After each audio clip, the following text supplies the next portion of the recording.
हम एक बार एक सूत्र कहते हैं, ये जीवन का सूत्र है। आप भी समझिए इस सूत्र को, अपने जीवन में इसे उतारिए। और ये जीवन का एक ये सूत्र है कि जो प्राप्त है वही पर्याप्त है। जो ये सूत्र लेकर के जीवन में चलेगा कि जो प्राप्त है उसी में संतुष्टि है, वही पर्याप्त है, वो जीवन भर आनंदित रहेगा। राम को जो प्राप्त है वही पर्याप्त है, पर रावण को जो प्राप्त है वो पर्याप्त नहीं है। रावण के पास 5 कन्याओं में सुंदर मंदोदरी जिनके पास है, अद्भुत सुंदरी, लेकिन फिर भी वल्कल वस्त्र पहने श्री जानकी जी के पीछे घूम रहा है। ये राम रावण में अंतर है। रावण मनुष्य पर राज करता है, पर मेरे राम जी मनुष्यता पर राज करते हैं। ये राम रावण में अंतर है। आपको वो प्रसंग याद होगा कि जिस समय भगवान राम ने रावण का वध कर दिया, समाप्त हो गया रावण, भूमि पर पड़ा हुआ है। मैया मंदोदरी रोते बिलखते हुए आती हैं। भगवान राम एक शिला पर बैठे हुए हैं, मन बड़ा चिंतित है, उदास है। इतने लोगों की हत्या हो गई, इतने लोग मारे गए, जो निरपराध थे उनकी भी हत्या हो गई। भगवान बड़े दुखित हैं। उसी समय मंदोदरी आती हैं विलाप करते हुए। जितने सैनिक थे, मंदोदरी मैया ने उन सैनिकों से पूछा, ये बताओ हमारे पति को जिसने मारा वो राम कहाँ है? सैनिकों ने कहा कि मैया थोड़ी दूर सामने शिला पर बैठे हुए हैं। मंदोदरी आती है, शिला पर बैठे राम मंदोदरी मैया के परछाइयों को जैसे ही पांव के नीचे देखा, भगवान राम खड़े होकर के प्रणाम करके बोल पड़े, हे मैया इस निर्जन स्थान पर आप कौन हैं?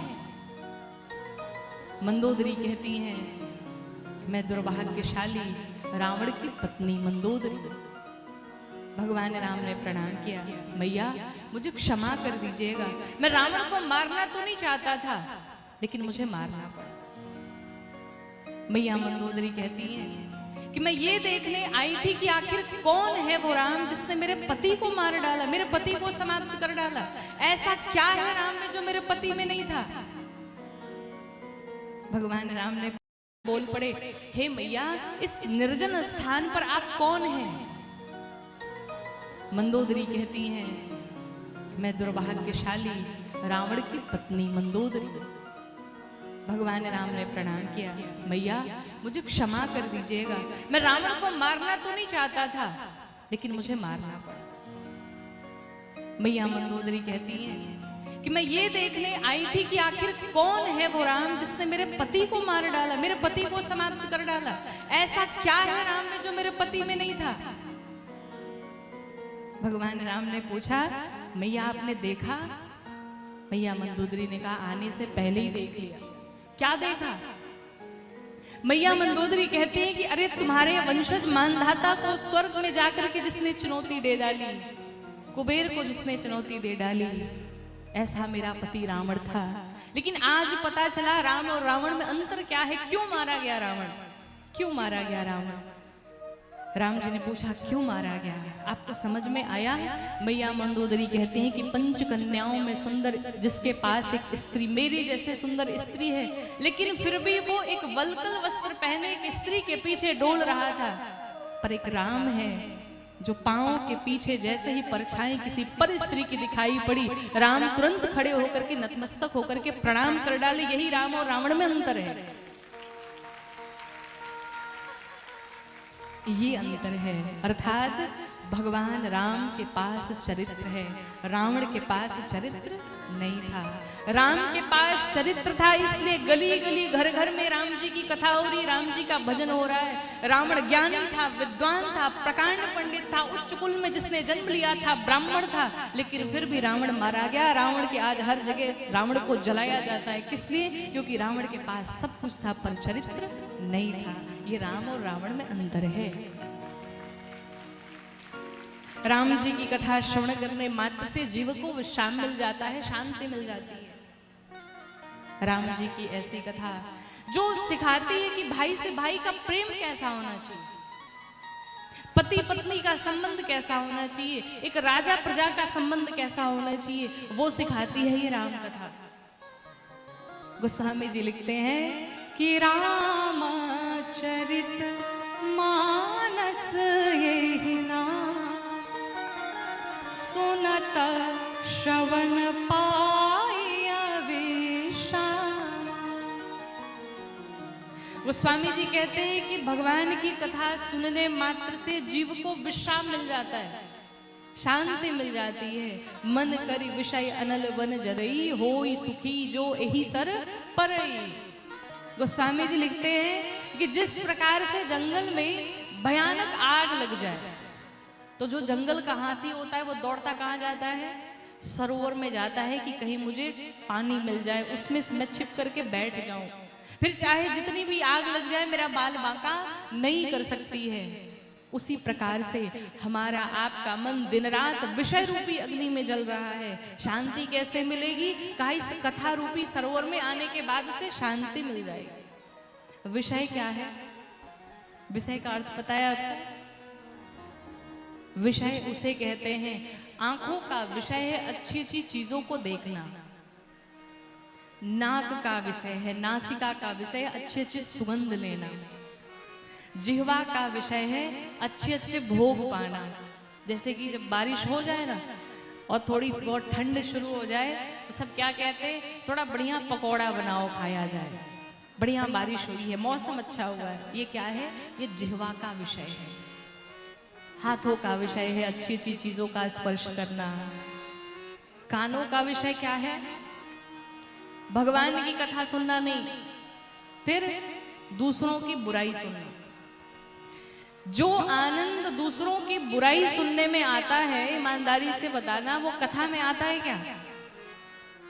अगर भगवान की कथा चल रही हो तो 3 घंटे में उठक बैठक, पानी पीना, समोसे खाना, गोलगप्पे खाना सब हो जाता है। पर अगर किसी की बुराई चल रही हो महाराज, पूरी रात निकल जाएगी, पता नहीं चलेगा। किसी किसी को तो सुनाई ना पड़े तो थोड़ा कान टेढ़ा भी कर लेते हैं, थोड़ा सा अमृत चला जाए कान में, वाह क्या आनंद होता है। बुराई सुनने में इतना आनंद आता महाराज कि अगर कोई बंद भी कर दे तो लोग पूछते अच्छा फिर बताओ आगमा का भाई, आगमा फिर का भाई बताओ। उससे नहीं हो तो सभी कहते अरे हमहू जानता नहीं, 2 बातें जोड़ के वो भी कह देंगे। ये कानों का विषय है। इसे दूसरों की बुराई सुनने में बड़ा आनंद आता है। तो बाहर से तो ठंड है लेकिन भीतर से जल रहे हैं सभी। कैसे जल रहे हैं? दूसरे से द्वेष करके, ईर्ष्या करके हम भीतर से जल रहे हैं। कहा फिर शांति कैसे मिलेगी? कहा इस कथा रूपी सरोवर में जो आकर के बैठ जाएगा उस जीव को शांति मिल जाएगी। पूज्यपाद गोस्वामी तुलसीदास जी महाराज हम सभी के कल्याण के लिए, पूरे विश्व के कल्याण के लिए गोस्वामी जी ने अद्भुत ग्रंथ लिख डाला हम सभी के लिए। 4 वेद हुए, इतने क्लिष्ट की कोई पढ़ ना पाए। फिर वाल्मीकि रामायण हुआ, वो भी संस्कृत में कोई पढ़ ना पाए। पर जहां तक मुझे लगता है कि श्री रामचरितमानस ऐसा ग्रंथ है कि लगभग चौपाइयां सबको याद होती हैं। अच्छा, संस्कृत के श्लोक किसी से पूछे जाए वो नहीं बता पाएगा। वाल्मीकि रामायण से अगर श्लोक पूछा जाए तो शायद कोई बता पाए, लेकिन एक चौपाई मुझे लगता है हर बच्चे को याद होगी। कौन सी चौपाई? सभी साथ में गाएंगे कि मंगल भावना अमंगल हारे, मंगल भवन अमंगल हारे, मंगल भावना अमंगल हारे, मंगल भवन अमंगल हारे, मंगल भावना अमंगल हारे, मंगल भवन अमंगल हारे, मंगल भावना अमंगल हारे, मंगल भवन अमंगल हारे, द्रवहु सुदर्शन अजिर बिहारी, द्रवहु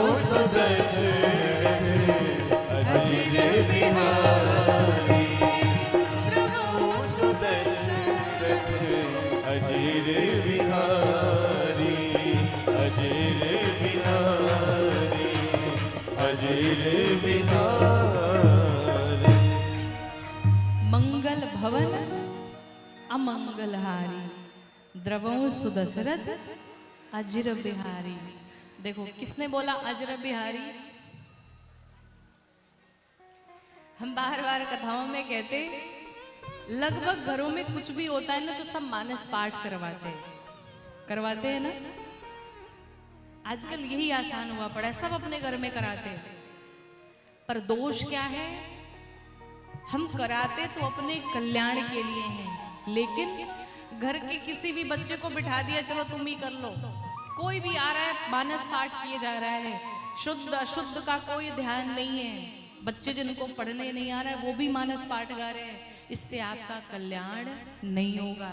घर में कभी भी मानस पाठ कराएं, भगवान का पाठ कराएं तो किसी योग्य को बिठा करके जो जिम्मेदारी ले सके उसी से पाठ कराएं, वरना आपके पाठ का कोई मतलब नहीं, उल्टा दोष। लोग क्या गाते हैं गांव में?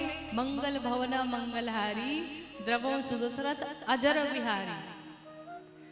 ध्यान से पहले पढ़िए, अजर नहीं है अजिर है। अजिर का अर्थ होता है आंगन, अर्थात जो मंगल के भवन है, अमंगल का नाश करने वाले हैं। द्रवों सुदशरथ अजिर बिहारी, अर्थात वो प्रभु मेरे ऊपर प्रसन्न हो। कौन? जो महाराज दशरथ के आंगन में बालक बन के खेल रहे। प्रतिदिन एक ही चौपाई पढ़िए, 2 ही चौपाइयां पढ़िए, लेकिन शुद्ध पढ़िए, उसके अर्थ को जानते हुए पढ़िए। ऐसे श्री रामचरितमानस जी का ग्रंथ, जिसको गोस्वामी बाबा ने हम सभी के कल्याण के लिए लिख डाला। 7 कांड है इसमें, और उन 7 कांडों को लिखने से पूर्व 7 श्लोक लिखे। कहें तो ये 7 जो कांड है ना, सीढ़ियां हैं 7, जो भगवान तक ने पूछा, गुरुदेव ये बताइए इसका प्रयोग कहाँ किया जाता है? सरल सा व्यवहार बताया। कहा जैसे घर में कोई अतिथि